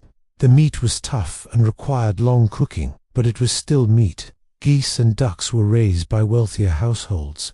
These birds provided both eggs and meat, and their fat was valuable for cooking. Roast goose was a delicacy. Duck was prized. Both required significant resources to raise, so they appeared mainly on wealthy tables. Game birds, quail, partridge, pheasant were hunted by those with time and skill. These were considered luxury foods. A roasted quail was a special treat, something you'd serve to important guests to demonstrate your status. Pigeons were raised in dovecotes and eaten regularly by those who could afford to maintain the structures.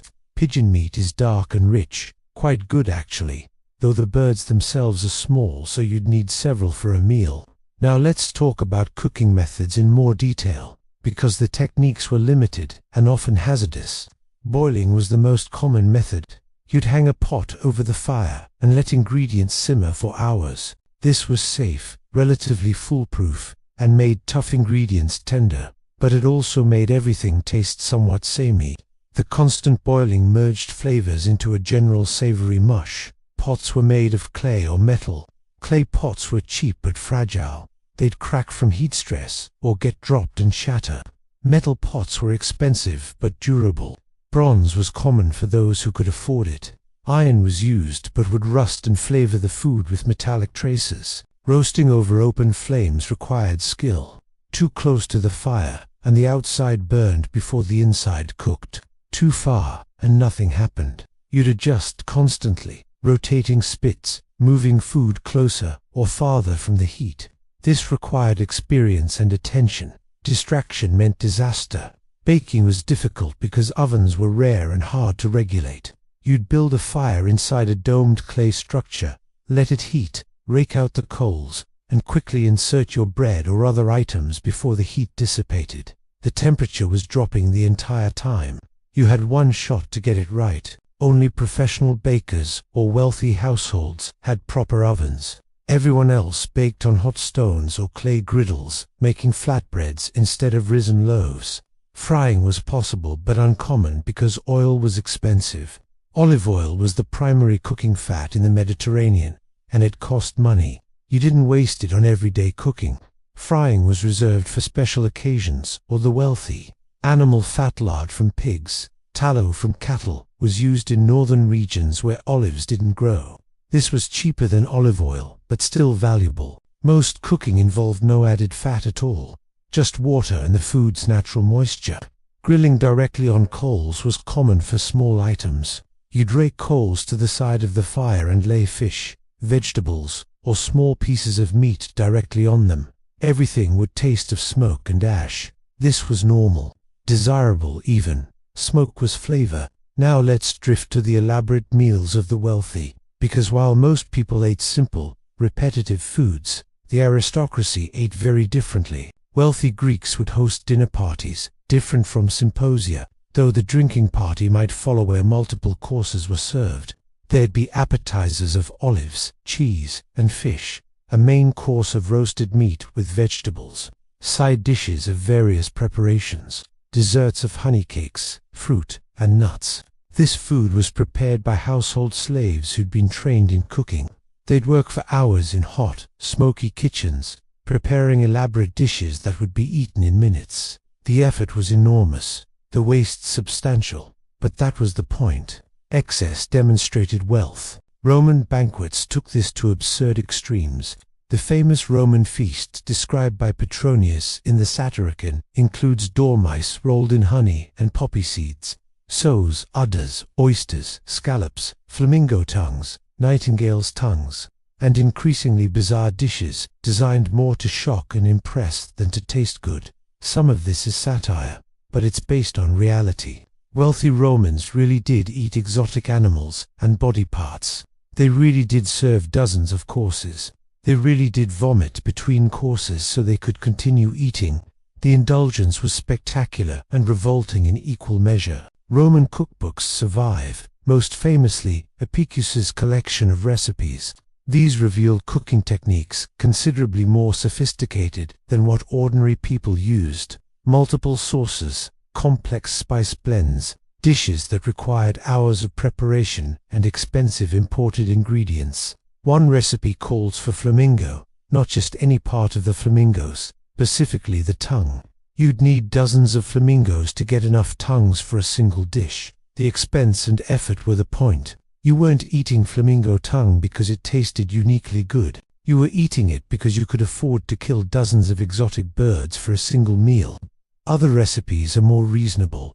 There are instructions for making various sausages, roasting meats, preparing vegetables, making sauces.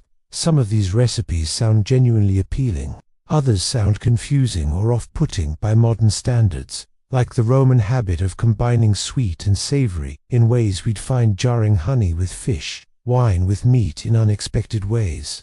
Spices were expensive and therefore prestigious. Wealthy Romans used pepper, cumin, coriander, and other imported spices liberally. Black pepper was particularly valued, imported from India at great expense. Using a lot of pepper in your cooking announced that you were rich enough to afford it. The poor used local herbs: parsley, dill, mint, thyme, oregano. These were free if you foraged them, or cheap if you bought them at market. They added flavor to otherwise bland food. A pot of lentils with onions and herbs was considerably more palatable than lentils and onions alone. Salt was essential and expensive. Inland regions had to import it, and the cost was significant. This is why salt appears in so many ancient preservation methods. It was valuable enough that Roman soldiers were sometimes paid in salt, hence salary, from the Latin word for salt. People who couldn't afford enough salt ate, notably blandly. Undersalted food is depressing. It's one more way poverty made life more unpleasant beyond the obvious deprivations. Let's talk about dairy, because ancient people's relationship with dairy was complicated. Fresh milk spoiled quickly without refrigeration, so it was consumed immediately after milking, usually by children or the very young. Adults typically didn't drink milk. They found the idea somewhat childish. Instead, milk was processed into cheese or yogurt, which lasted longer. Cheesemaking was an essential preservation technique. You'd curdle milk with rennet, drain the whey, salt the curds, and age them if you had the facilities. The resulting cheese was hard, salty, and long-lasting. Soft fresh cheeses existed, but had to be eaten within days. Hard-aged cheeses could last months or even years. These were valuable trade goods. Greek and Roman merchants exported cheese across the Mediterranean. Butter was used in northern Europe, where olives didn't grow, but Mediterranean peoples viewed it with suspicion. They considered it barbaric, something northern tribes ate because they didn't know any better. Olive oil was civilized, butter was savage. This cultural prejudice persisted for centuries. Romans encountering Germanic tribes noted with disgust that they used butter and animal fat instead of proper olive oil. The Germans presumably didn't care what Romans thought of their cooking fat. Yogurt and fermented milk products were consumed in the Middle East and Asia, but were less common in Greece and Rome. These cultures didn't develop a strong yogurt tradition the way others did. Honey was the primary sweetener across the ancient world.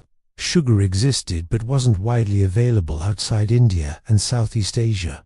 Honey was expensive but accessible, collected from wild hives or kept bees. Beekeeping was practiced, though not with modern efficiency. You'd provide a hollow log or clay pot for bees to colonize, then harvest honey periodically, getting stung repeatedly in the process. The bees would survive if you didn't take too much, harvest too greedily, and the colony died, costing you future honey production. Honey was used in cooking, in medicine, in winemaking, in preserving fruit. It was versatile and valuable. A household that kept bees successfully had a significant food resource. Fruit was eaten fresh, when in season, and dried for winter. Figs, dates, grapes, apples, pears, pomegranates all were dried in the sun and stored. Dried fruit is intensely sweet and keeps for months.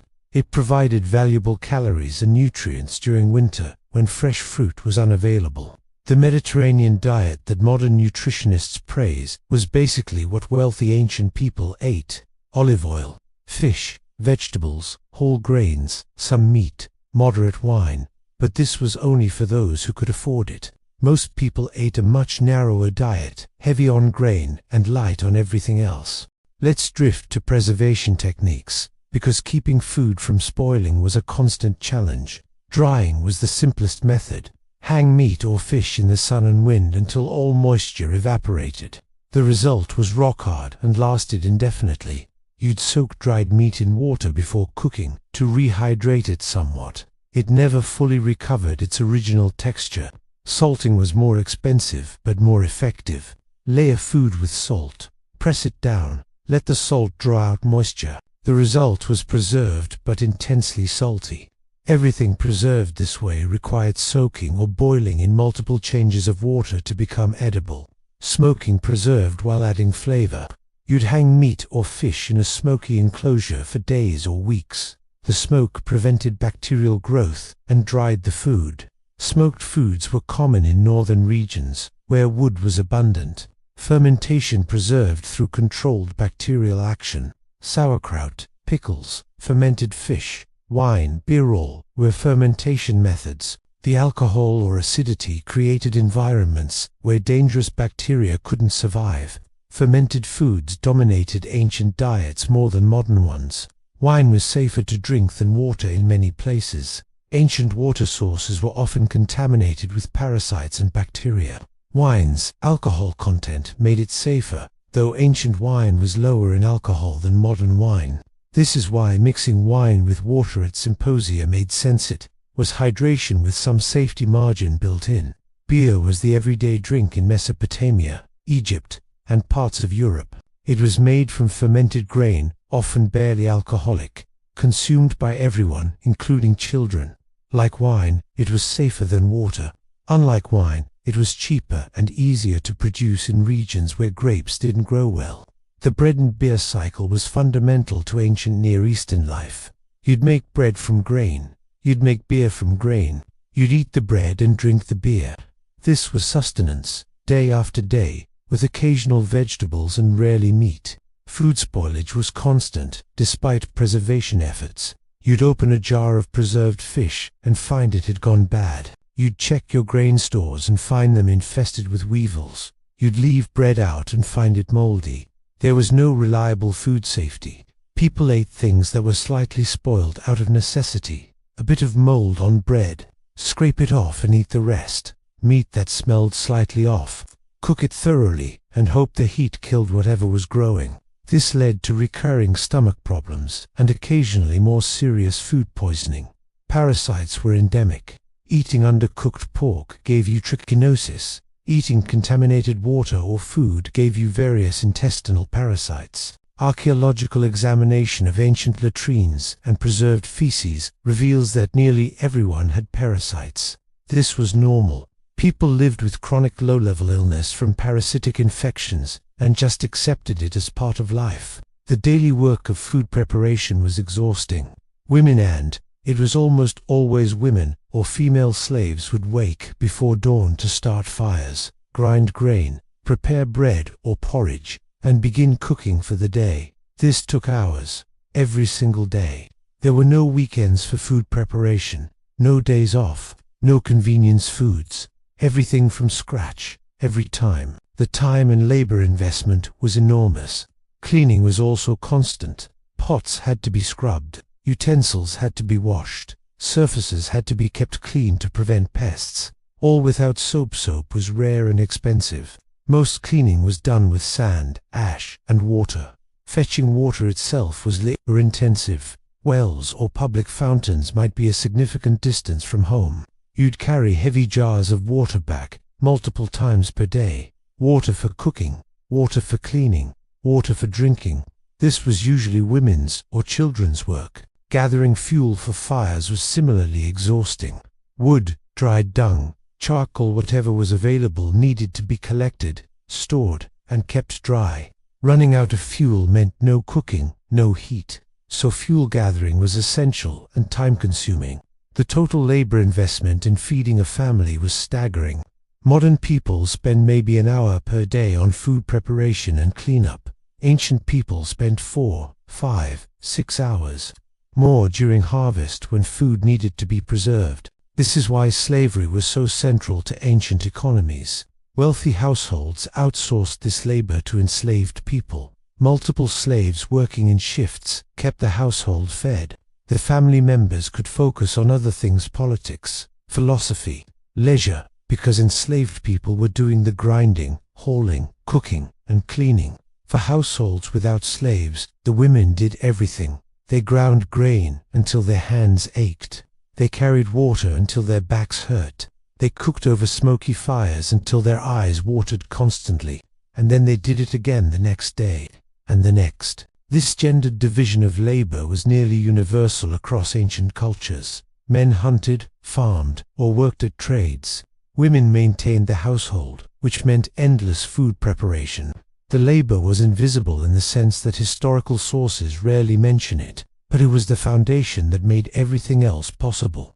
Let's talk about seasonal eating, because ancient people ate far more seasonally than modern people. Spring meant fresh vegetables after months of preserved foods. The first greens, the first fruits, the first fresh flavors. Ancient sources describe the joy of spring vegetables with an intensity that seems odd until you remember these people had been eating dried lentils and salted fish for months. Summer brought fruit: figs, melons, berries, stone fruits. These were eaten fresh and in abundance while available. You couldn't save them easily, so you ate them now. Summer was the time of plenty, relatively speaking. Fall was harvest time. Grain needed to be gathered, threshed, and stored. Grapes needed to be pressed for wine. Olives needed to be harvested and pressed for oil. This was frantic, exhausting work that dominated fall months. Everyone worked: harvestmen, women, children, slaves, because the winter depended on gathering and preserving as much as possible. Winter meant eating stored, preserved foods, dried fruits, salted meats, pickled vegetables, grain from storage. Fresh food became scarce. The diet narrowed dramatically. This was the hungry time, when stores might run low, and spring seemed impossibly distant. Poor harvests meant famine. If the grain failed, people starved. There were no global supply chains to ship food from surplus regions, no government programs to distribute emergency supplies in most places. A bad harvest meant death for the vulnerable, the poor, the elderly, children. Historical sources document recurring famines. Athens imported grain from the Black Sea region because local production was insufficient. Rome imported enormous amounts of grain from Egypt and North Africa to feed its population. These supply chains were vulnerable to pirates, storms, and political disruptions. When grain ships were delayed or lost, cities rioted. The mob would demand bread. The government would scramble to find supplies. Sometimes they succeeded, sometimes they didn't, and people died. This precariousness shaped everything. Political decisions were made with food security in mind. Military campaigns were planned around harvest times. Diplomacy involved grain trade agreements. Food wasn't just sustenance, it was the foundation of civilization. Let's drift toward eating habits and meal structures, because these varied considerably by culture and class. The Greeks typically ate 2 main meals per day: a light breakfast of bread dipped in wine, a larger evening meal of whatever was available: vegetables, fish, bread, cheese, olives. Some Greeks added a midday snack, but this wasn't universal. The Romans eventually developed a 3-meal structure more familiar to modern people. Breakfast was light bread, perhaps fruit or cheese. Midday meal was also light. The main meal, called cena, was in late afternoon or early evening. This was when you'd eat the primary hot meal of the day. Working people ate when they could. Farmers might eat bread and onions in the fields at midday. Laborers might grab food from street vendors. Soldiers ate twice daily, morning porridge and evening stew. Meal times were less structured for those whose labor didn't allow regular breaks. Street food existed in cities. Vendors would sell prepared foods: bread, porridge, fried fish, roasted chickpeas, olives, cheese. This was how many urban poor ate, because they didn't have facilities for cooking in their cramped living spaces. Roman cities had thermopolia, which were basically ancient fast food restaurants. You'd order hot food from large jars embedded in a counter. The food wasn't fancy stews, porridges, sausages, but it was cheap and convenient. These establishments were looked down upon by the elite. Eating street food meant you were too poor to have slaves cook for you, but they were essential for feeding urban populations that couldn't cook at home. Table manners varied by culture but were generally less formal than modern Western standards. Greeks reclined on couches and ate with their hands. Romans did the same, though they used spoons for liquid dishes. Forks didn't exist. You'd tear bread and use it to scoop up other foods. Eating with your hands required certain techniques to avoid looking uncivilized.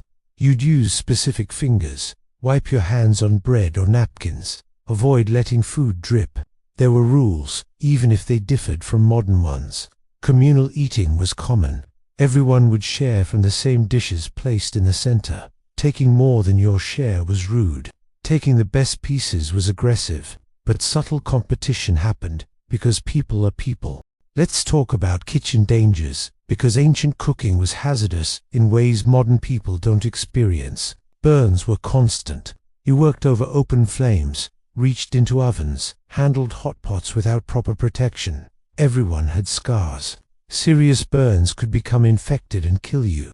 Even minor burns were painful and interfered with work, but you couldn't stop cooking, so you worked through the pain. Smoke inhalation caused chronic respiratory problems. Spending hours daily in smoky kitchens damaged lungs permanently. Many ancient people developed chronic coughs and breathing difficulties by middle age. Cuts were common from primitive knives and sharp-edged pottery. These could become infected easily. No antibiotics meant a simple cut could kill you if it turned septic. Most people survived minor cuts, but some didn't, and everyone knew someone who died from an infected wound. Food poisoning happened regularly. Spoiled food, contaminated water, undercooked meat all led to illness. Most people developed some immunity to local pathogens through constant exposure, but travelers often became ill when encountering unfamiliar bacteria in different regions.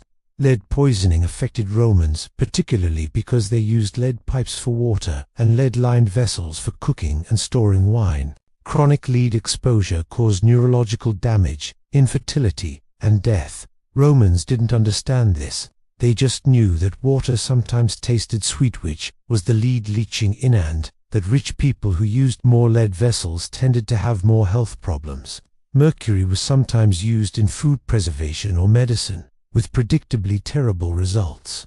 Ancient people noticed mercury made you sick but didn't fully understand why, so its use continued. Ergot, poisoning from contaminated grain, caused hallucinations, convulsions, and death. Periodically, entire communities would be affected when they ate bread made from ergot-infected rye. They'd interpret the mass hallucinations as religious visions or demonic possession, not understanding it was the grain. Now, let's drift to ancient beliefs about food, because these shaped what people ate and how they ate it. The ancient Greeks believed in the four humors: blood, phlegm, yellow bile, black bile, and thought foods had properties that affected humoral balance. Wet foods versus dry foods, hot foods versus cold foods. You'd eat certain things to balance your humors and maintain health. This seems nonsensical now, but it was a systematic attempt to understand nutrition and health. The specific theory was wrong, but the underlying insight that what you eat affects your health was correct. Romans adopted Greek medical theories and added their own observations. They believed heavy exercise required meat, intellectual work required lighter foods, different occupations needed different diets. Again, the specifics were often wrong, but the attempt to connect diet with health was sensible. There were also food taboos based on religion and culture. Jews kept kosher. Egyptians had various prohibitions on certain animals. Greeks and Romans generally ate anything, but even they had some limits. Eating dogs was considered barbaric, even though dogs were technically edible. These taboos shaped trade and social interactions. You couldn't easily share meals with people whose dietary restrictions differed from yours. This reinforced social boundaries and cultural identities. Food was also used ritually. Sacrificing animals to gods, then eating the meat, was how most people encountered meat at all. The ritual made meat-eating a religious act. You weren't just eating, you were participating in divine worship. This religious dimension of eating gave meals meaning beyond mere sustenance. Breaking bread together created bonds. Sharing food was sacred. Hospitality was a religious obligation. You fed strangers because the gods demanded it. Fasting was practiced in various religious contexts. Going without food was a form of sacrifice, a way of demonstrating piety. Different cultures had different fasting practices, but the underlying idea that deliberately not eating had spiritual value was widespread. Let's drift now toward the end of our journey through ancient kitchens. The fires are banking down. The pots are being scrubbed. The day's cooking is done. Ancient cooking was labor-intensive, often unpleasant, and produced food that rarely inspired enthusiasm. But it sustained life. It maintained families and communities. It made civilization possible. The endless grinding of grain, the constant tending of fires, the daily preparation of simple meals. This was the unglamorous foundation of classical civilization. While philosophers debated and generals conquered, someone was always grinding grain and stirring pots. That labor was mostly invisible in historical records. We remember the symposia and banquets, the elaborate meals of the wealthy, but most people ate simple food prepared through backbreaking work, and they did it every single day. The food itself was often bland, sometimes spoiled, occasionally dangerous, but it was what people had. They made the best of it. They developed flavors through herbs and fermentation. They created traditions around meals. They found ways to make the necessary into something approaching pleasure. And sometimes, when the harvest was good and the season was right, the food was genuinely good. Fresh bread from grain you'd ground yourself. Fish grilled over coals moments after being caught. Fruit sun-warmed and perfectly ripe.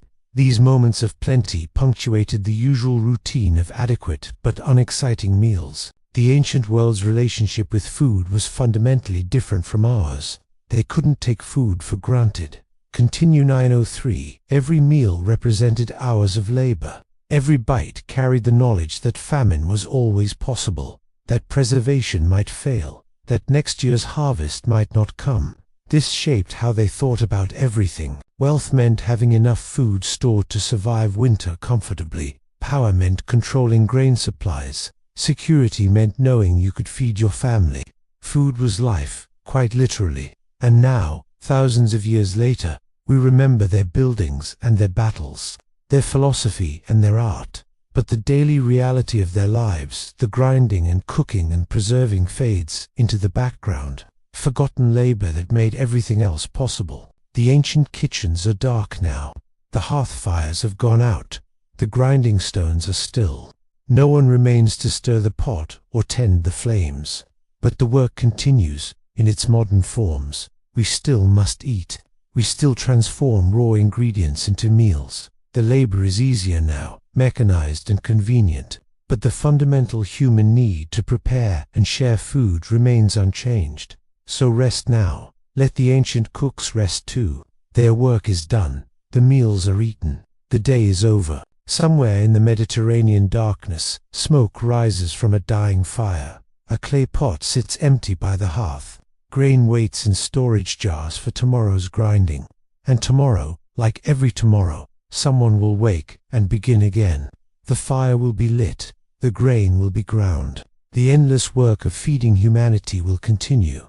But for now, sleep. Let the ancient world fade into comfortable darkness. Let the smoke and the labor and the hunger drift away. The kitchen is quiet. The work can wait until morning. Sleep well.